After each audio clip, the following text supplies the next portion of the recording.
দোয়া করার সময় অনেকে বলি হুজুর দোয়া করি কবুল তো হয় না। কি করি? দোয়া করি কবুল হয় না, এই অভিযোগ আছে কিনা সবার? অনেকের আছে। আল আদাবুল মুফরাদ একটা কিতাব আছে, এই কিতাবের 710 নম্বর হাদিস। ক্বালা রাসূলুল্লাহ সাল্লাল্লাহু আলাইহি ওয়াসাল্লাম, আল্লাহ নবী বলেন, মা মিন মুসলিমিন ইয়াদউ, কোন মুসলমান যখন দোয়া করে দুইটা শর্তে। কয় শর্তে? কোন মুসলমান দুই শর্তে দোয়া করে।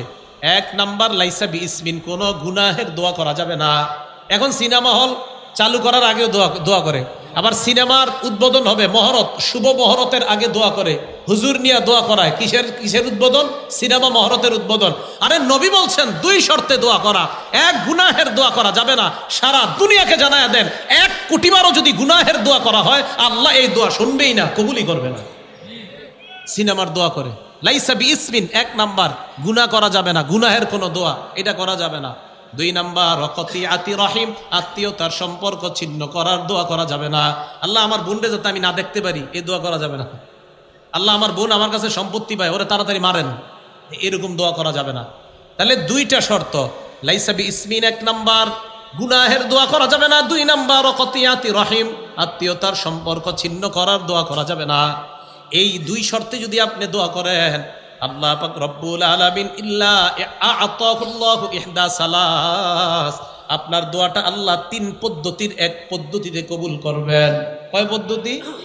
আজকে থেকে মনে রাখবেন, আমি যত দোয়া করব, আমার এই প্রত্যেকটা দোয়া যদি কোনো গুনাহের দোয়া না হয়, আর যদি আত্মীয়তার ছিন্ন করার দোয়া না হয়, তাহলে আমার দোয়াকে আল্লাহ 3 পদ্ধতির 1 পদ্ধতিতে কবুল করবেন।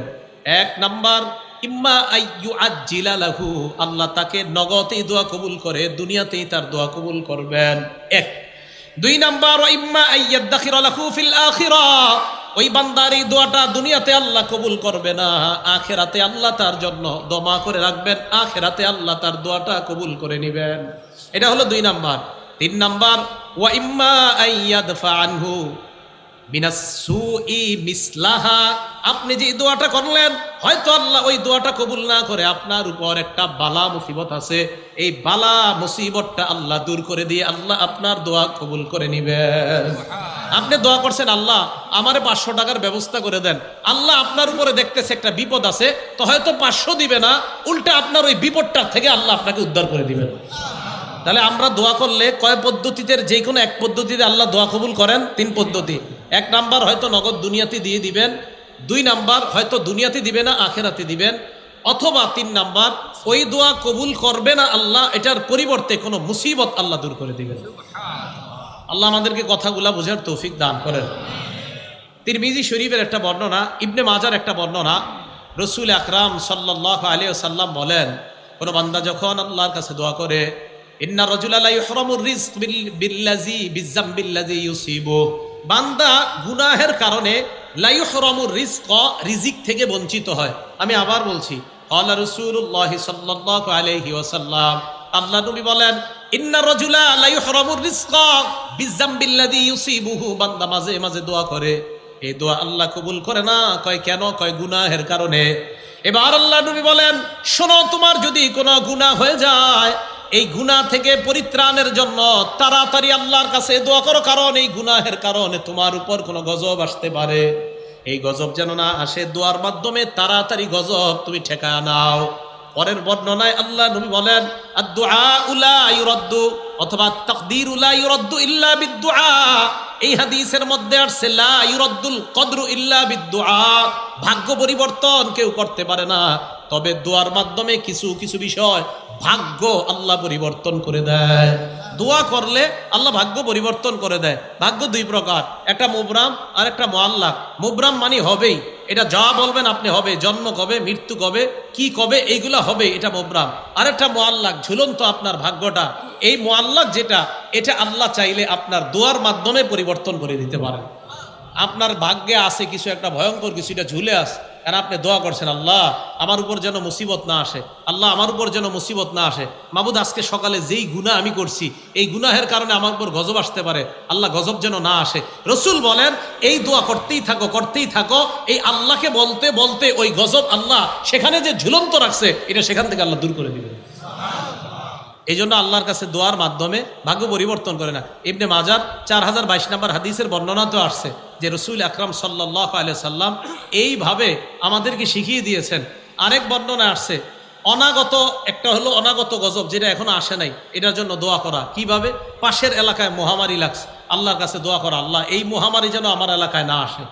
আরেকটা হলো গজব আইসা গেলে দোয়া করা, একটা হলো আসার আগে, আর একটা আইসা গেলে দোয়া করে এটাকে সরানোর চেষ্টা করা। তিরমিজি শরীফের বর্ণনা 3571 নম্বর হাদিসের মধ্যে আসছে, ক্বালা রাসূলুল্লাহ সাল্লাল্লাহু আলাইহি ওয়াসাল্লাম, আল্লাহ নবী বলেন, মান ফুতিহা বিনকুম বাবুদ দুআ বাবুল মাসআলা, আমার আপনার আমাদের যদি কারো ভাগ্য এরকম হয়ে যায় যে আমরা খুব বেশি বেশি দোয়া করতে পারি। আবার বলছি, নবীজি বলেন তোমাদের কারো ভাগ্য যদি এমন হয় যে নাকি বেশি বেশি আল্লাহর কাছে দোয়া করতে পারো, তোমাদের ভাগ্য যদি এমন হয়, আপনাদের মাঝে এক লোক খালি দোয়া করে আল্লাহ মাফ করে দেন, ফজরের পরেও দোয়া করে, মাগরিবের পরেও মসজিদের কোনায় বসে দোয়া করে, এশার পরেও দোয়া করে, জোহরের পরে এক কোনায় বসে আল্লাহর কাছে চোখের পানি ছাড়ে, নবীজি বলেন যে বেশি বেশি দোয়া করার অভ্যাস হয়ে যায়, ফুতিহা লাহু আবওয়াবুর রহমা, আল্লাহর রহমতের খাজানা তার জন্য খুলে দেওয়া হয়। তাহলে বেশি দোয়া করার যার অভ্যাস আছে, আল্লাহর রহমতের খাজানা তার জন্য খুলে যায়। এই জন্য মনে রাখবেন, যে বেশি আল্লাহর কাছে দোয়া করতে পারে তার ভাগ্য বড় ভালো। খুব বেশি আল্লাহর কাছে দোয়া করা, আল্লাহ আমাদেরকে বেশি দোয়া করার তৌফিক দান করেন। তো রাসূল আকরাম সাল্লাল্লাহু আলাইহি সাল্লাম এই হাদিসের শেষের দিকে বলেন, আদ-দুআ ইয়ানফাউ মিম্মা নাযালা ওয়া মিম্মা লাম ইয়ানজিল, যেই গজব নাজিল হয়েছে এই গজবেও দোয়া কার্যকারী, যেই গজব নাজিল হয় নাই ওই গজবেও দোয়া কার্যকারী। যেই গজব নাজিল হয়েছে এই গজবেও, এই গজবটা দূর করার জন্য দোয়া কার্যকারী, আর যেই গজব নাজিল হয় না এটা দূর করার জন্য দোয়া কার্যকারী। তাহলে গজব নাজিল হয় এটার জন্য দোয়া কার্যকরী, আর যদি গজব নাজিল না হয় এটা দূর করার জন্য দোয়া কার্যকারী। কিভাবে? গজব পাশের এলাকায় আসছে, আমার এলাকায় এখনো আসে নাই, আল্লাহ করোনা তো এই এলাকায় আছে, আল্লাহ এই এলাকায় যেন না আসে, খুব বেশি বেশি দোয়া করে আশা করা যায় এই গজব দূর করা যাবে। আরেকটা হলো এসে গেছে, এসে যাওয়ার পরও দোয়ার মাধ্যমে এই গজব দূর করা যায়, এটা হাদিস দ্বারা প্রমাণিত। মুসলিম শরীফের 2732 নম্বর হাদিস।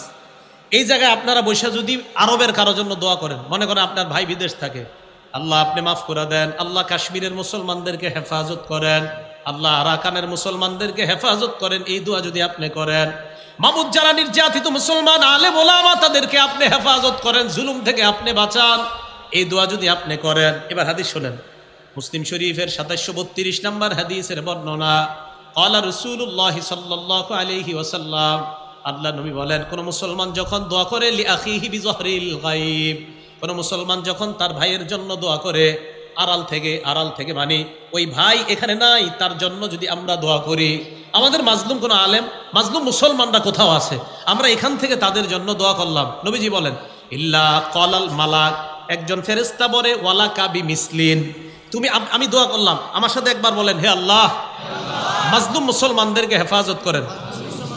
এই মুহূর্তে ফেরেশতা আমাদের প্রত্যেককে বলছে, তুমি যেই দোয়াটা করলা আল্লাহ যেন তোমাকে বিপদ আপদ থেকে হেফাজত করে।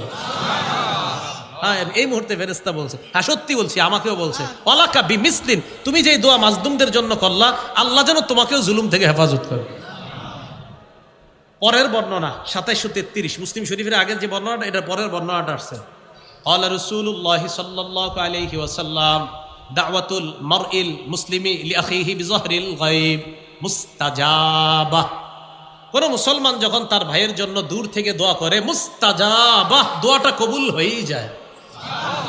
না, আমরা ওরকম দোয়া করতে পারছি না, মনে হয় যারা বিপদে আছে তাদের জন্য ওইভাবে দোয়া হচ্ছে না আমাদের, তাই তাদের দোয়াটা আল্লাহ কবুল করতেছে না, কারণ আমরা ওইভাবে করতে পারতেছি না, যেইভাবে করা উচিত বলা উচিত ওইভাবে হচ্ছে না আমাদের দোয়াটা। কথা বুঝে আসে নাই?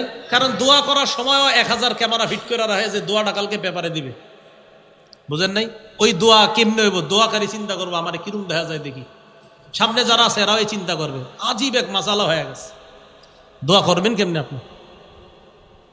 তো রাসূল আকরাম সাল্লাল্লাহু আলাইহি সাল্লাম বলেন, যারা আড়ালে আছে তাদের জন্য দোয়া করা, এই দোয়াটা কবুল হয়ে যায়। এই হাদিসে কি বলে দেখেন, মালাকুন মুয়াক্কালুন ইনদা রাসিহি, তার মাথার কাছে একজন নিযুক্ত ফেরেশতা থাকে, এই নিযুক্ত ফেরেশতা ওই ব্যক্তিকে ডাক দিয়ে বলে, ওয়ালাকা বিমিসলিন, তুমি যেই দোয়াটা করলা আল্লাহ যেন তোমার পক্ষেও এই দোয়াটা কবুল করে নেয়। মাথার কাছে একজন ফেরেশতা বৈশা বলে ওয়ালাকা বিমিসলিন, তুমি যে দোয়া করলা তোমার দোয়া যেন আল্লাহ কবুল করে নেয়। এই হাদিসের মধ্যে আরো আসছে, আপনি যখন বলি আল্লাহ মাজলুম মুসলমানদেরকে হেফাজত করেন, একজন ফেরেশতা মাথার কাছে বৈশা বলে আমিন আমিন, ফেরেশতা বলে আমিন আমিন, মুসলিম শরীফের বর্ণনা। তাহলে আমরা আল্লাহর কাছে দোয়া করব, কারণ আমাদের দোয়া আল্লাহ কবুল করে, এটা আমাদের বিশ্বাস। বলেন তো দোয়া করলে কয় সূরাতে আল্লাহ দোয়াটা কবুল করতে পারেন? 3 সূরাতে। অদৃশ্য থেকে দোয়া করার শ্রেষ্ঠ দৃষ্টান্ত মুহাম্মদ রাসূলুল্লাহ সাল্লাল্লাহু আলাইহি সাল্লাম একটা দোয়া করছে। এই দোয়াটা শুনেন, সহিহ ইবনে হিব্বান কিতাবের নাম 7111 নম্বর হাদিস। আম্মা জান আয়েশা সিদ্দিকা রাদিয়াল্লাহু তাআলা আনহা বলেন, লাম্মা রাআইতু মিনান নবী সাল্লাল্লাহু আলাইহি ওয়াসাল্লাম তিবা নাফসিন। মা বোনরা যারা আমার এই আলোচনাটা শুনতেছেন, আপনার স্বামীর সাথে এই আমলটা করবেন। আম্মা জান আয়েশা বলেন, আমি যখন আল্লাহ নবীর ভালো মুড দেখতাম, মুড বুঝেন তো, মুড মানে ভালো মুডে আছে নবীজি, খুব ফুরফুরে মেজাজ আছে নবী, সবসময় একটা ফিকিরে থাকতেন, উম্মতের ফিকির। কখনো রসুলের চেহারা মোবারক লাল হয়ে যেত, রাগ হয়ে যেতেন, অন্যায় কিছু দেখলে নবীজি রাগ হয়ে যেতেন। তা আম্মা জান আয়েশা বলেন, কখনো যদি মুড ভালো দেখতাম, নবীজিরে বলতাম, আল্লাহ ইয়া রসুল আল্লাহ, আপনি আল্লাহর কাছে আমার জন্য একটু দোয়া করেন। আমি নবীজিরে বলতাম, ইয়া রসুল আল্লাহ, হে আল্লাহ রসুল, আপনি আমার জন্য একটু আল্লাহর কাছে দোয়া করেন। তো নবীজি বলতেন, আয়েশা তোমার জন্য দোয়া করবো? কাহা বিবিরা যারা আছেন, আপনার স্বামীরে যখন ভালো মুডে দেখবেন, তখন বলবেন যে আপনি একটু আমার জন্য এখন দোয়া করেন। আর আপনারা কি মুডে থাকবেন? রাত 2টা বাজে তো দুইজন টেলিভিশনের উপরে থাকেন, আর মুড কখন আসবে? এই মুডে থাকে না, মুড আসবে কখন? দোয়া। এখন কি দোয়া হবে নাকি? রাসূল আকরাম সাল্লাল্লাহু আলাইহি সাল্লাম কি দোয়া করবো? হুজুর আপনি যেই দোয়া আল্লাহর কাছে মন চায় করেন আমার জন্য। তো নবীজি বলতেন, আল্লাহুম্মা গফিরলি আয়েশাতা মা তাকদ্দামা মিন যামবিহা ওয়া মা তাআখার। আল্লাহ আপনি আয়েশার আগে পরের সব গুনাহ মাফ করে দেন। ওয়া মা আসরাত ওয়া মা আ'লানা, প্রকাশ্য এবং গোপন যত গুনাহ আছে আল্লাহ সব মাফ করে দেন। আম্মা জান আয়েশা সিদ্দিকা দহিকাত, হাসা শুরু করতেন খুশিতে। দেখেন কি বলে, হাসতে হাসতে হাসতে হাসতে হাত্তা সাকাতা রাসুহা ফি হিজরিহা। আম্মা জান হাসতে হাসতে ওনার মাথাটা কোলের উপর গিয়ে পড়তো, এত হাসতেন। কেন? তো নবীজি কয়, আয়েশা হাসো কেন? খুশিতে।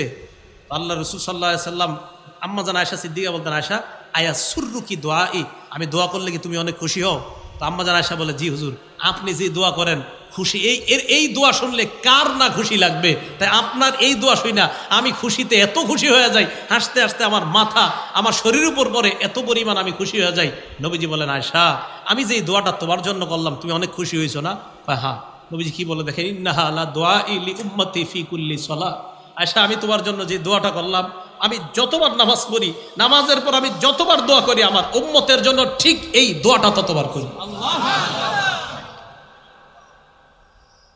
চিন্তা করেন, আম্মা জান আয়েশা সিদ্দিকাকে যা বললেন, নবীযুগে আমিও আল্লাহরে বলি, আল্লাহ আমার উম্মতের আগের পরের প্রকাশ্য অপ্রকাশ্য সব গুনাহ মাফ করো।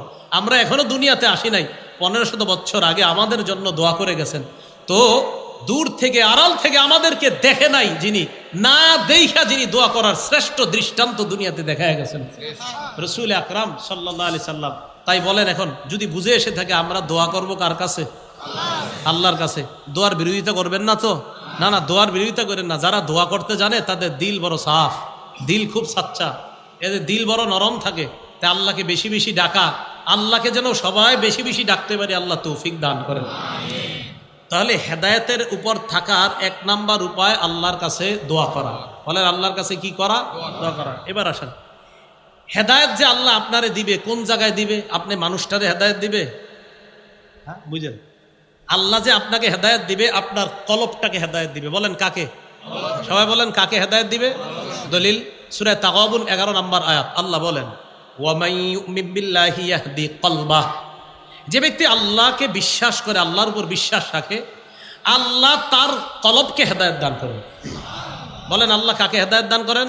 কলবকে। ইবনে মাজার একটা বর্ণনা 3989 নম্বর হাদিস। ওমর ফারুক রাদিয়াল্লাহু তাআলা আনহু একদিন ঘর থেকে বের হইছে।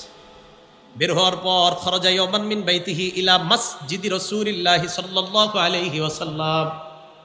ওমর ফারুক রাদিয়াল্লাহু তাআলা আন ঘর থেকে বের হয়ে আল্লাহর রাসূলের মসজিদের দিকে রওনা করলেন। মসজিদে যাওয়ার সময় ওয়াজাদা মুআয ইবনে জাবাল রাদিয়াল্লাহু তাআলা আন কাঈদান ইনদা কবরিন নবী সাল্লাল্লাহু আলাইহি ওয়াসাল্লাম ইয়াবকি। হযরতে ওমর হযরত মুআজ ইবনে জাবালকে দেখেন আল্লাহ রাসূলের কবরের পাশে বৈশা কান্নাকাটি করতেছে।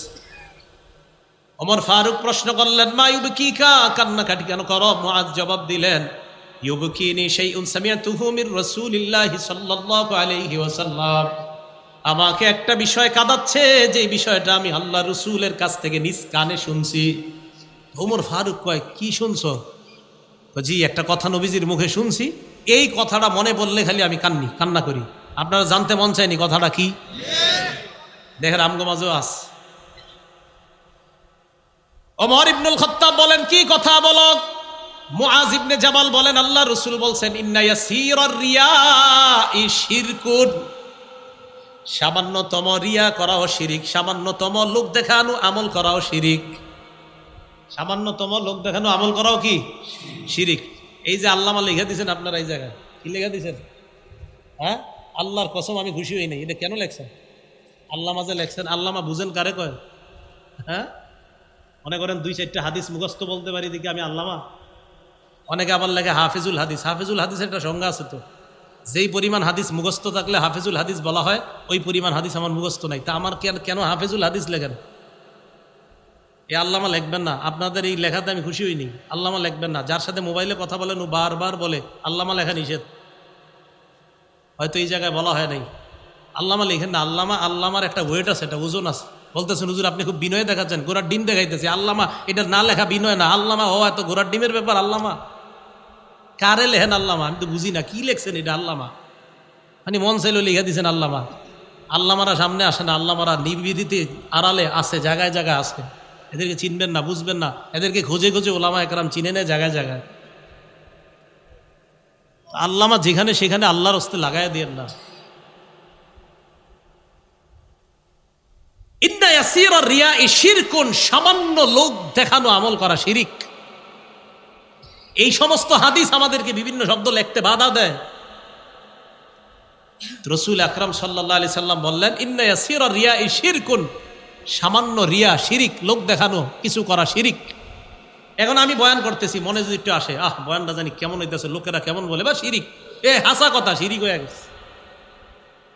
ইন্না ইয়াসীরা রিয়াই শিরকুন, ইবাদত একমাত্র আল্লাহর জন্য করবেন। বলেন একমাত্র কার জন্য?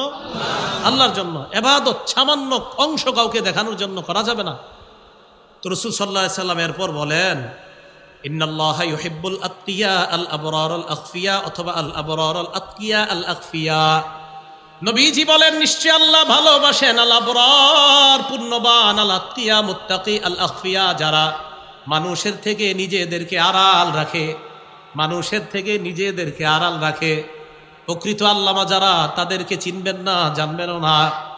মানুষের থেকে নিজেদেরকে আড়াল রাখে, নিজেদেরকে আড়াল রাখে, কিন্তু আমার আপনার জানা নাই আল্লাহ তাদেরকে ভালোবাসে। নবীজি বলেন, তারা কারা জানুনি? আল্লাযীনা ইযা গাবু লাম ইফতাকাদু, যারা সমাজ থেকে 2-4 দিন যদি তারা না থাকে, কেউ তাদের খোঁজও নেয় না। 3-4 দিন এলাকায় নাই, পাইতেছেন না, আরে এই লোকটা চা খায়, কই? কেউ খোঁজ নেয় না, 3-4 দিন নাই, খোঁজ নেয় না। নবীজি কয়, জানো না যার খোঁজ তোমরা নেও না, ওরে আল্লাহ কি পরিমাণ ভালোবাসে। ওয়াইদা হাদারু লাম ইউদআউ, ওই লোকটা যদি কোনো মজলিসের মধ্যে আসে, কেউ তারে কাছেও ডাকে না, বসে থাকে পিছনে। আবার ডাকলেও লাম ইউকরাবু বা লাম ইউরাফু, তাকে চেনে না, এমন ভাব ধরে, কে তুমি, কোন জায়গায় আছো, কই থাকো, চিনে না, ভাব ধরে না। মানি এরে গনে না, মজলিসে না থাকলে কেউ খোঁজে না, আসলে কাছেও ডাকে না। আল্লাহর নবী কয়, এরে যে আল্লাহ ভালোবাসে তুমি জানো না? এই লোকটাকে আল্লাহ ভালোবাসে। তাহলে এমন মানুষ আমাদের সমাজে আছে, যে আমরা জানি না, এমন মানুষ আছে। রাসূল আকরাম সাল্লাল্লাহু আলাইহি ওয়াসাল্লাম বলেন, কুলুবুহুম মাসাবিহুল হুদা, তাদের কলবগুলা হলো হেদায়েতের বাতি। এদের কলবগুলা হেদায়েতের বাতি, এই বাতি দিয়ে আপনাদের মাহফিল আলোকিত হয়েছে। রাসূল আকরাম সাল্লাল্লাহু আলাইহি সাল্লাম বলেন, ওই যে যারা হারিয়ে গেলে খোঁজো না, কাছে আসলে ডাকো না, এদের কলবগুলা হেদায়েতের বাতি, এদের কারণে এলাকা আল্লাহ টিকিয়ে রাখে। তাহলে বলেন হেদায়েতের জায়গা কোথায়? কলব। আল্লাহ কলবকে হেদায়েত দান করে, সেটা বুঝাইতে চাইলাম আমি। এই জন্য রাসূল আকরাম সাল্লাল্লাহু আলাইহি সাল্লাম আল্লাহরে বলতেন, আল্লাহুম্মা ইন্নী আসআলুকা রাহমাতান তাহদি বিহা কলবি, হে আল্লাহ, আমি আপনার কাছে এমন দয়া চাই যেই দয়ার মাধ্যমে আপনি আমার কলব হেদায়েত দিয়ে দেন। তাহলে বলেন আমার সাথে, ওলামারা ছাড়া অন্য যারা সাধারণ আছেন তারা আমার সাথে বাংলাটা বলেন, বলেন হে আল্লাহ, আপনার কাছে এমন রহমত চাই যেই রহমতের কারণে, যেই রহমতের মাধ্যমে, যেই রহমত দিয়ে আমার কলবকে হেদায়েত দান করেন। এই কথাটা বেশি বেশি আল্লাহরে বলবেন, ইনশাল্লাহ হেদায়েতের উপর রেখেই আল্লাহ আপনার মৃত্যু দান করবেন। এটা একটা। আরেকটা সূরা ইউসুফের আয়াতটা যদি পড়তে পারেন, গালেবান 101 বা 111 নম্বর আয়াত, 101ই হবে মনে হয় বা 111 সম্ভবত, সূরা ইউসুফের। ফাতিরাস সামাওয়াতি ওয়াল আরদ আনতা ওয়ালিয়্যি ফিদ দুনিয়া ওয়াল আখিরা তাওয়াফফানি মুসলিমান ওয়া আলহিকনি বিস সালিহিন। হে আসমান জমিনের সৃষ্টিকর্তা, ফাতিরাস সামাওয়াতি ওয়াল আরদ তাওয়াফফানি মুসলিমা, আল্লাহ তুমি আমাকে মুসলমান অবস্থায় মৃত্যু দিয়ে দিও। ওয়া আলহিকনি বিস সালিহিন, নেককার মানুষের সাথে আমাকে তুমি মিলায়া দিও। ইউসুফ নবী বাদশা ছিলেন, নবী ছিলেন, এরপরে আল্লাহর কাছে দোয়া করতেন, আল্লাহ তাওয়াফফানি মুসলিমা। নবী নবী কয় আল্লাহরে, তাওয়াফফানি মুসলিমা। বাদশা আল্লাহরে কয়, বাদশা আবার নবী, খাদ্যমন্ত্রী আবার নবী, আবার উনি আল্লাহরে কয়, একজন নবী আল্লাহরে কয় তাওয়াফফানি মুসলিমা। আল্লাহ আপনি আমারে মুসলমান অবস্থায় মৃত্যু দিয়েন। কে বলছে? একজন নবী। তা আমি আপনি কি বলা উচিত আল্লাহকে? এই জন্য আল্লাহর কাছে খুব বেশি বেশি বলা। আমি যার কাছে বুখারী শরীফ পড়ছি, আল্লামা আবু জাফর আল কাসিমি দামাত বরকাতুহুল আলিয়া, হজরতে আবদুল্লাহপুর, বর্তমান আবদুল্লাহপুর মাদ্রাসার শেখুল হাদিস, হজরতের মুখে শুনছি, এইটা যদি কেউ নিয়মিত পড়তে পারে ইনশাল্লাহ আশা করা যায় আল্লাহ যদি তার এই দোয়াটা কবুল করেই নেই, আশা করা যায় হেদায়েত দিয়ে মুসলমান অবস্থায় তার মৃত্যু দিবে আল্লাহ। তো রাসূল আকরাম সাল্লাল্লাহু আলাইহি সাল্লাম আল্লাহরে বললেন, আল্লাহ এমন হেদায়েত আপনার কাছে চাই যার মাধ্যমে আপনি আমার দিলকে হেদায়েত দিবেন, এমন রহমত চাই যার মাধ্যমে আপনি আমার দিলকে হেদায়েত দিবেন। এবার আশ্চর্য একটা হাদিস শোনেন রাসূল আকরাম সাল্লাল্লাহু আলাইহি সাল্লামের, এই দুই আঙ্গুলের দিকে তাকান, সাল্লাল্লাহু আলাইহি সাল্লাম। মুসলিম শরীফের 2654 নম্বর হাদিস, আমাদের মাদ্রাসার পাঠ্যপুস্তক অনুসারে মোট হাদিস সংখ্যা হবে 3033টা। এই হাদিসের মধ্যে আসছে, ক্বালা রাসূলুল্লাহ সাল্লাল্লাহু আলাইহি ওয়াসাল্লাম, ইন্না কুলুবা বানি আদামা কুল্লাহা বাইনা ইসবাইনি মিন আসাবির রহমান। মাঝে মাঝে নিজেরা ট্রাই করবেন। এখন যার যে নিচে এইভাবে দুই আঙ্গুল দিয়ে, এই দুই আঙ্গুলের দিকে একটু তাকান, দেখেন আমার অনুবাদটা শোনেন আর আঙ্গুলের দিকে তাকান। রাসূল সাল্লাল্লাহু আলাইহি সাল্লাম বলছেন, শোনো উম্মত, পুরা দুনিয়ার সমস্ত কলবগুলা আল্লাহর এই দুই আঙ্গুলের মাঝে কাকলবিন ওয়াহিদিন, একটা কলবের মতো, মানে এট এ টাইম, একই মুহূর্তে সারা দুনিয়ার কোটি কোটি কলবগুলা আল্লাহ একই মুহূর্তে একই সময় দেখতে পায়। এই দেখতেছে, আমি আরিফ বিন হাবিবের কলব দেখতেছি, আপনাদের কলব এক সময় আল্লাহ দেখতেছেন। মাঝে মাঝে চিন্তা করবেন যে আল্লাহ ইন্না লিল্লাহ, সর্বনাশ মাবুদ, তুমি তো আমার কলব এখন দেখতেছো। রাসূল আকরাম সাল্লাল্লাহু আলাইহি সাল্লাম এভাবে বলেন, দুই আঙ্গুলের মাঝে পুরা দুনিয়ার কলবগুলো একটার মতো। এবার কি কয় দেখেন, ইউসররিফুহু হাইসু ইয়াশা, যেইভাবে চায় এইভাবে নাড়াইতে পারে, নাড়াইতে পারে। সুম্মা ক্বালা রাসূলুল্লাহ সাল্লাল্লাহু আলাইহি ওয়াসাল্লাম, আল্লাহুম্মা মুসাররিফাল কুলুব সাররিফ কুলুবানা আলা তাআতিক। নবী আল্লাহকে বলতেন, হে আল্লাহ, কলবের পরিবর্তনকারী আল্লাহ, কলবকে ঘুরানো ফিরানো আল্লাহ, যিনি কলবকে ঘুরিয়ে দেন ফিরিয়ে দেন, যিনি কলবকে লালান, যিনি কলবকে এদিক সেদিক করেন। নবীজি কি কয়, আল্লাহ আপনি তো কলব ঘুরান, আমাদের কলবটা ঘুরিয়ে ফিরিয়ে আপনার ইবাদতের দিকে নিয়ে যান। এখন আপনারা এই জায়গায় অনেকে আছেন, কলব আমেরিকা, কলব জাপান। রাসূল সাল্লাল্লাহু আলাইহি সাল্লাম বলছে, আল্লাহ কলব তো আপনিই ঘুরান, আমাদের কলবগুলা ঘুরে আপনার ইবাদতের দিকে নিয়ে যান। এই জন্য এই দুই আঙ্গুলের মাঝে মাঝে মাঝে তাকায় চিন্তা করবেন, রাস্তায় হাঁটতেছেন, যে আল্লাহ আপনার দুই আঙ্গুলের মাঝে পুরা দুনিয়ার কলব, মাবুদ আমার কলবও তো আপনার এইখানে, কলব নাকি আপনি এইভাবে নাড়ান, ঘুরান ফেরান, আল্লাহ আমারটা ঘুরিয়ে ফিরে আপনার ইবাদতের দিকে রাখেন। তাহলে আল্লাহর কাছে এইভাবে দোয়া করা। আর রাসূল সাল্লাল্লাহু আলাইহি সাল্লাম আরেকটা দোয়া করতেন হেদায়েতের উপর থাকার, ইয়া মুকাল্লিবাল কুলুব সাব্বিত কলবি আলা দীনিক। হে অন্তরের পরিবর্তনকারী, বলেন তো কলব, কলব মানি যা বারবার পরিবর্তন হয়, এর এটার নাম কলব। কলব, কলব মানি পরিবর্তন হয়, কলব মানি পরিবর্তন হয়, এটার নাম কলব। এই জন্য এটা কখনো আমেরিকা কখনো জাপান, ওই যে পরিবর্তন হয় খালি, এই জন্য এটার নাম কলব। কলব এটা আরবি শব্দ, এই আরবিটার অর্থ হলো বারবার যে পরিবর্তন হয়, কলব বারবার পরিবর্তন হয়। এই কলব যেন পরিবর্তন হয়ে গুনাহের দিকে না যায়, তাই একজন আল্লাহওয়ালার সাথে সম্পর্ক রাখা যেন কলব ঠিক থাকে। কলব এদিক সেদিক না যাওয়ার জন্য একজন আল্লাহওয়ালার সাথে সম্পর্ক রাখা। এখন বলবেন আল্লাহওয়ালার সাথে কেন সম্পর্ক রাখবো? মানে আজীব প্রশ্ন, আপনাদের তো প্রশ্ন শেষ নাই। মাজমাউজ জাওয়ায়েদ একটা কিতাব আছে, ইমাম হাইসামি রহমতুল্লাহ আলাইহির লেখা, 1 নম্বর খণ্ড 134 নম্বর পৃষ্ঠা। এক ব্যক্তি রসুল আকরাম সাল্লাল্লাহু আলাইহি সাল্লামের কাছে আসছে। আসার পর সাহাবারা নবীজির সামনে আয়েশা কই, ইয়া রাসূলুল্লাহ ইযাননি ফিজ জিনা, হুজুর আমারে জিনা করার অনুমতি দেন। নাউজুবিল্লাহ বলেন। কারে কয় দেখেন কি কথা। সাহাবারা তো মনে করেন আমরা তো এরকম করতাম, আমগো হুজুরে কেউ এসে বললে তো খবর আছে, এই বেটা তুই কি কস কোন জায়গায়। সাহাবারা সবাই জাজারুহু, মাহ মাহ, হাদিসের বর্ণনা, মাহ মাহ, থামো, কি কয় এগুলা নবীজিরে। আমাদের নবীজি কেমন শিক্ষক ছিলেন দেখেন। নবীজি কয়, এই শোনো, উদনুহু, তারা আমার কাছে আসতে দাও, তারা আমার কাছে আসতে দাও। ফাদানাহু কারিবাম মিন, নবীজির কাছে নিয়ে গেছে। যাওয়ার পর নবীজি বলছেন, কি বলছো? কয় হুজুর জিনার অনুমতি দেন। আল্লাহ রাসূল সাল্লাল্লাহু আলাইহি সাল্লাম দেখেন কিভাবে সংশোধন করে। আর তুহিব্বুহু লি উম্মিকা, তুমি যে কাজটা করতে চাও তোমার আম্মার সাথে এই কাজটা কেউ করুক, এটা তুমি চাও? ওই ব্যক্তি কয়, লা জাআলানি আল্লাহু ফিদাকা ইয়া রাসূলুল্লাহ, হুজুর আপনি কি বললেন, অসম্ভব। আল্লাহ নবী বলেন, ফান্নাসু লা ইউহিব্বুনাহু লি উম্মাহাতিহিম, তুমি যেমন তোমার মায়ের সাথে এই অপকর্মটা চাও না, কোন মানুষ তাদের মায়ের সাথে এই অপকর্ম তুমি করবা এটাও তারা চায় না। উনি চুপ হয়ে শুনতেছে।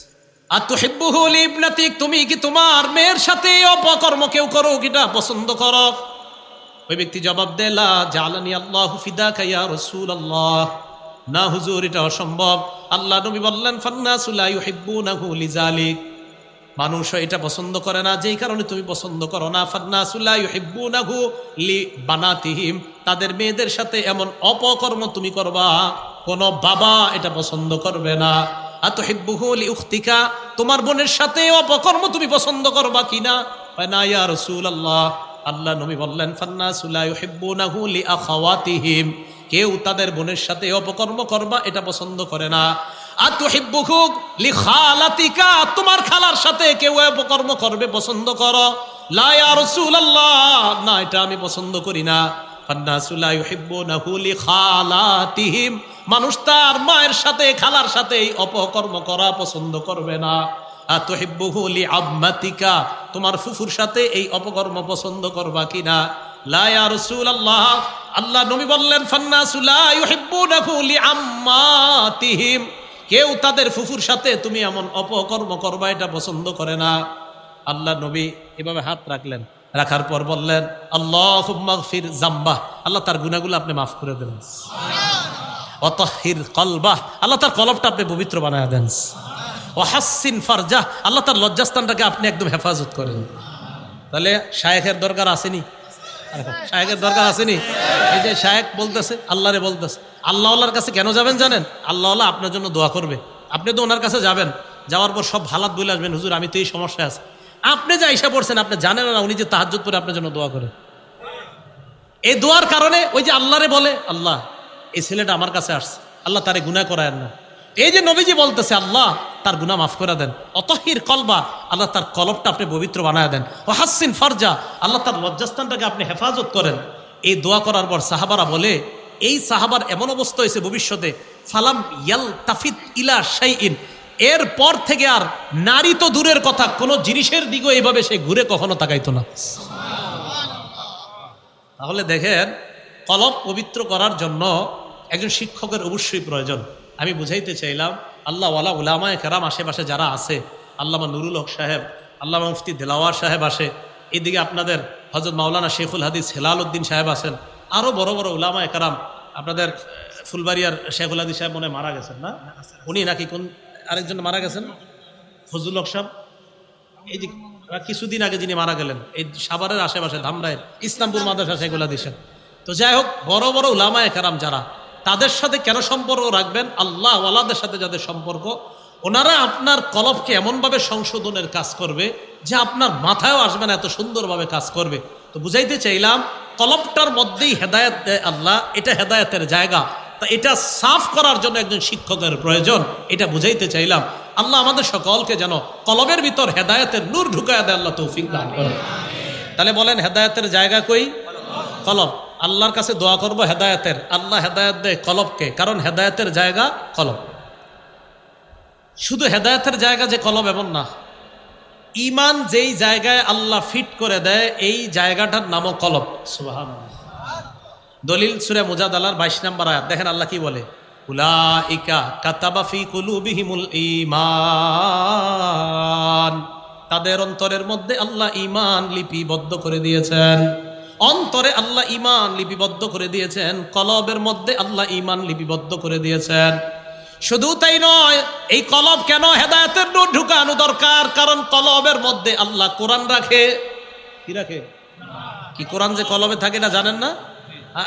কেমনে জানবেন? কইবেন যে দলিল আছে কিনা। এই বর্তমান যুগে আবার খুব ভয়ঙ্কর সময় চলতেছে, কথায় কথায় জিগায় দলিল কি, কুত্তে যে শিখছে এই প্রশ্ন আল্লাহ জানে। তো এই জন্য ইদানিং দলিলের উপরে খুব লাগছি, যেহেতু কথায় কথা দলিল, এখন আবার সুর পাল্টাই লেতেছে দলিল দেওয়া শুরু করাতে। কি দেওয়া শুরু করাতে? হ্যাঁ, দলিল দেওয়া শুরু করাতে এখন সুর অন্য দিকে গেছে ওনাদের। এখন এটা আর কয় না। কেন কয় না? ভবিষ্যতে বলবো কোনো একদিন, কেন বলে না। তো দলিল দেওয়া শুরু করার পরে আলহামদুলিল্লাহ এখন আর এটা বলে না। এরকম দলিল আমি শুধু দিই না, আমাদের হাজার হাজার এমন ছাত্র আছে দলিল দেওয়ার মতো, আসে না। যখন আসা শুরু হবে তখন তো দলিলের বন্যা বয়ে যাবে।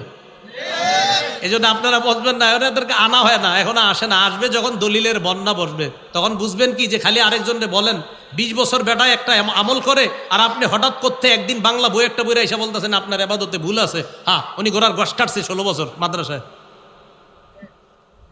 রাসূল আকরাম সাল্লাল্লাহু আলাইহি ওয়াসাল্লাম ওনার সাহাবাদেরকে তৈরি করছেন। আস্তে আস্তে তো যাই হোক বলতেছিলাম, দলিল চায় যে কোরআন যে দিলের মধ্যে রাখে।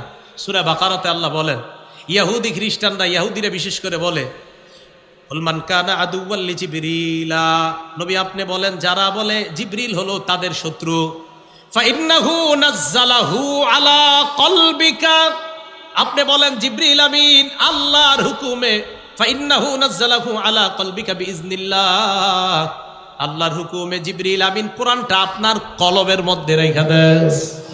তাহলে কোরআন কোথায় রাখে? কোরআন কোথায় রাখে? হেদায়েত কোথায় রাখে? এই জন্য হেদায়েতের নূর দ্বারা কলব সাফ করা, যেন এখানে কোরআন থাকে, এখানে ঈমান থাকে। বুঝাইতে চাইলাম হেদায়েতের জায়গা কলব। তাই আল্লাহর কাছে যখন দোয়া করব, এইভাবে দোয়া করা, আল্লাহ আপনি এমন রহমত দান করেন যেই রহমতের মাধ্যমে আমার কলবকে আপনি হেদায়েত দান করেন। এখন কলবের মধ্যে যদি হেদায়েত ঢুইকা যায়, লাভ কি? এটার লাভ হলো হিংসা, বিদ্বেষ, অহংকার সহ যত রোগ আছে এই রোগগুলো বের হয়ে যাবে কলবে যদি হেদায়েতের আলো স্থান পেয়ে যায়। মুসলিম শরীফের 2564 নম্বর হাদিসের বর্ণনা, ক্বালা রাসূলুল্লাহ সাল্লাল্লাহু আলাইহি ওয়াসাল্লাম, আল্লাহ নবী বলেন, লা তাহাসাদু, তোমরা পরস্পর হিংসা করবা না, ওয়ালা তানাজাসু, তোমরা পরস্পর ধোঁকাবাজি করবা না, ওয়ালা তাবাগাজু, তোমরা পরস্পর বিদ্বেষ পোষণ করবা না, ওয়ালা তাদাবারু, তোমরা একে অপরের ক্ষতি করার জন্য আড়ালে শত্রুতা করবা না, ওয়ালা ইয়াবি বাদুকুম আলা বাই'i বাদিন, একে অপরের ক্রয় বিক্রয় করার সময় তোমরা অন্য কেউ গিয়ে ক্রয় বিক্রয় করবা না। ভাই সোয়েটারটা কত? 500 টাকা। 450 টাকা দিবেন? জি দিব। আপনি উল্টা গিয়ে বললেন আমি 520 টাকা দিব, আমারে দেন। নিষেধ, এটা নবীজি নিষেধ করছেন। আমাদের দুইজনের লেনদেন চুক্তি পুরা শেষ, এখন উনি আমারে দিবে, প্যাকেট করা বাকি। ইতিমধ্যে আপনি এসে বলছেন, দেখতেছেন যে আমি 450 টাকা পাইয়া যাচ্ছি, আপনি এসে বললেন ভাই আমি 520 টাকা দিব। উনি চিন্তা করে দেয় 70 টাকা লাভ আপনার কাছ থেকে। আমারে কয় কি বাজারটা একটু ঘুরে আসেন। কি ঘুরে আসেন ভাই? একটু বাজার ঘুরে আসেন, আপনার দিতেছি আমি। মানে এটা হেরে দিয়া দেয়, পরে ডুপ্লিকেট একটা ধরাই দিবে। রাসূল সাল্লাল্লাহু আলাইহি ওয়াসাল্লাম এটা নিষেধ করছে। আমাদের সমাজে আরেকটা হয়, এটাও নিষেধ। বিসমিল্লাহ। ওয়ালা ইয়াখতিব আহাদু, আল্লাহুম্মা লাকাল হামদু ওয়া লাকাশ শুকরু, ওয়ালা ইয়াখতিব আহাদুকুম আলা খিতবাতি আখিহি। রাসূল আকরাম সাল্লাল্লাহু আলাইহি সাল্লাম বলেন, তোমাদের কেউ বিবাহের প্রস্তাব দেওয়ার পর এই বিয়ের প্রস্তাবের উপর আবার প্রস্তাব না দাও। একজনের মেয়ের সাথে আরেকটা ছেলের বিয়ে মোটামুটি পাকাপাকি হয়ে গেছে, বিয়ে ঠিক, ইনশাল্লাহ বিয়ে হয়ে যাবে। আগামী শুক্রবারে বৈঠক বসবে যে কবে বিয়ের তারিখটা ঠিক করা যায়। বৃহস্পতিবারে এক ঘটক গিয়া মেয়ের বাপেরে কয়, শুনলাম আগামীকাল নাকি আপনার মেয়ের বিয়ের তারিখ ঠিক হবে। কয় হ্যাঁ ঠিকই তো শুনছেন। ছেলে কি করে? কয় ছেলে তো মসজিদের ইমাম। আর যাই হোক, বেতন কত? 15,000 টাকা। যাই হোক, আপনি এই এলাকায় কত দেন জানি না, তো হুজুরকে বেতন বাড়ায় দিন, আল্লাহ বরকত দিব। তো এটা বলার পরে 15,000 টাকা, হ্যাঁ আমি তো ইতালি থেকে একটা ছেলে আনছি প্রস্তাব, বেতন 14 লাখ। এখন মেয়ের বাপের অবস্থাটা কি হবে? রাসূল সাল্লাল্লাহু আলাইহি সাল্লাম বলছেন, লা ইয়াখতিব আহাদুকুম আলা খিতবাতি আখি, বিয়ের প্রস্তাব দিছে একজন, আলোচনা চলতেছে, তোমরা উপর দিয়ে গিয়ে প্রস্তাব দিও না, সমাজে এগুলা হচ্ছে। রসুল আকরাম সাল্লাল্লাহু আলাইহি সাল্লাম এগুলা নিষেধ করলেন। করার পর নবীজি বলেন ওয়াকুনু ইবাদাল্লাহি ইখওয়ানা, তোমরা ভাই ভাই হয়ে যাও। এরপর নবী বলেন আল মুসলিমু আখুল মুসলিম, মুসলমান মুসলমানের ভাই, লা ইয়াজলিমুহু, ভাই ভাইকে জুলুম করতে পারে না, ওয়ালা ইয়াখজুলুহু, ভাই ভাইকে লাঞ্ছিত করতে পারে না, ওয়ালা ইয়াহকিরুহু, ভাই ভাইকে তুচ্ছ তাচ্ছিল্য করতে পারে না। নবীজি হাদিসের শেষে বলেন বিহাসবি ইমরিইম মিনাশ শাররি আন ইয়াহকিরা আখাহুল মুসলিম, কোন মানুষ খারাপ হওয়ার জন্য এতটুকুই যথেষ্ট, সে আরেকজন মুসলমান ভাইকে অন্যের সামনে তুচ্ছ তাচ্ছিল্য করা। আমি খারাপ হওয়ার জন্য এতটুকুই যথেষ্ট, আমি আমার এই ভাইকে অন্য কারো সামনে তুচ্ছ তাচ্ছিল্য করলাম, আমি খারাপ হওয়ার জন্য এতটুকুই যথেষ্ট। তাহলে কোনো মুসলমানের ভাইয়ের সম্মানহানি আমরা করব না।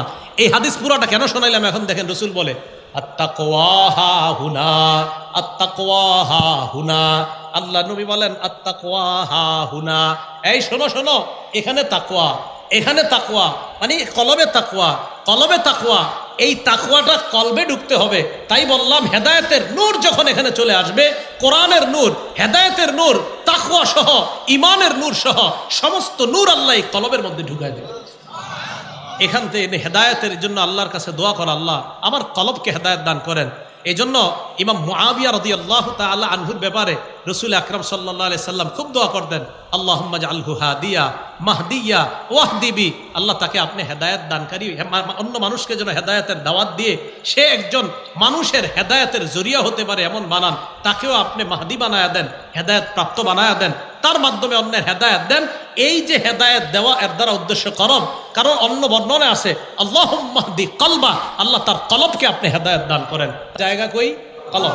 এই জন্য রসুল আকরাম সাল্লাল্লাহু আলাইহি সাল্লাম সহিহ বুখারীর 52 নম্বর হাদিসের মধ্যে বলেন ক্বালা রাসূলুল্লাহ সাল্লাল্লাহু আলাইহি ওয়াসাল্লাম, আল্লাহ নবী বলেন আলা ইন্না ফিল জাসাদি মুদগাতান, শোনো তোমরা দেহের মধ্যে একটা গোশতের টুকরা আছে, মাংসপিণ্ড আছে, ইদা সালাহাত সালাহাল জাসাদু কুল্লু, কোন রেওয়ায়াতে আনছেন সলুহাত সলুহাল জাসাদু কুল্লু, তা আমার তাকিকে সলাহাতটাই বেশি মনে হচ্ছে ভালো। সলাহাত সালাহাল জাসাদু কুল্লু, যদি এই গোশতের টুকরাটা শুদ্ধ হয়ে যায়, সলাহাল জাসাদু কুল্লু, তাহলে পুরা শরীরটা সুস্থ হয়ে যায়। ওয়া ইদা ফাসাদাত ফাসাদাল জাসাদু কুল্লু, আর যদি গোশতের টুকরাটা নষ্ট হয়ে যায়, তাহলে পুরা শরীরটাই নষ্ট হয়ে যায়। বলেন টুকরা কয়টা? ভালো হয় কয় টুকরাই, আবার খারাপ হয় কয়টা? মানে আলাদা একটা না একটাই, মানে ভালো হয় ওই একটাই, খারাপও হয় ওই একটা। নবীজি বলে আলা ওয়াহিয়াল কলব, শোনো এটা হলো কলব, এটা হলো কলব। কলব, আল্লাহ আমাদের সকলকে, আল্লাহ আপনি আমাদের কলবগুলাকে হেদায়েত দান করেন। তো বুঝাইতে চাইলাম কলব হেদায়েত দান, এই জন্য আল্লাহর কাছে খুব বেশি দোয়া করব। আর এই হেদায়েতটা যেন আমার কলবের মধ্যে বসে যায়, তাই কোনো আল্লাহওয়ালার কাছ থেকে আমরা সবক গ্রহণ করব, আল্লাহওয়ালার দরবারে যাব, আল্লাহওয়ালার কাছে গিয়ে আমাদের হালাত বলবো, আমাদের নিজেদের জীবনের বিভিন্ন গুনাহ যেটা আমরা অন্যের কাছে বলতে পারি না বা গুনাহ ছাড়তে পারি না, এইগুলা কোনো আল্লাহওয়ালার কাছে গিয়ে বলা। তো এই জন্য যেই কথাটা বলতেছিলাম ইহদিনাস সিরাতাল মুস্তাকিম থেকে আমরা আলোচনাটা আসতেছিলাম যে আল্লাহর কাছে হেদায়েতের দোয়া করা, রব্বানা লা তুযিগ কুলুবানা বাদা ইয হাদাইতানা ওয়া হাব লানা মিন লাদুনকা রাহমা, এটার মাধ্যমে আল্লাহর কাছে হেদায়েতের দোয়া করা। আর দোয়া, হেদায়েতের দোয়া আল্লাহর কাছে কেন করব, এর অনেকগুলা কারণ আমরা জেনেছিলাম। আর হেদায়েত আল্লাহ দেয় কোথায়? কলবে আল্লাহ হেদায়েত দান করে, তাই কলব সংশোধনের বিকল্প নাই। এজন্য খুব বেশি আল্লাহর কাছে দোয়া করা যে আল্লাহ আমাদের কলবকে আপনি হেদায়েত দান করেন। আল্লাহ এই এলাকার সকল নারী পুরুষ, উলামা তুলাবা সুলাহা আইম্মা মাসাজিদ খোতাবা মাসাজিদ সহ সকলের কলবগুলা হেদায়েত দান করে আবার যেন জান্নাতে আমাদেরকে একত্রিত করেন, আল্লাহ তৌফিক দান করেন। আমিন। ওয়া আখিরু দাওয়ানা আনিল হামদুলিল্লাহি রাব্বিল আলামিন।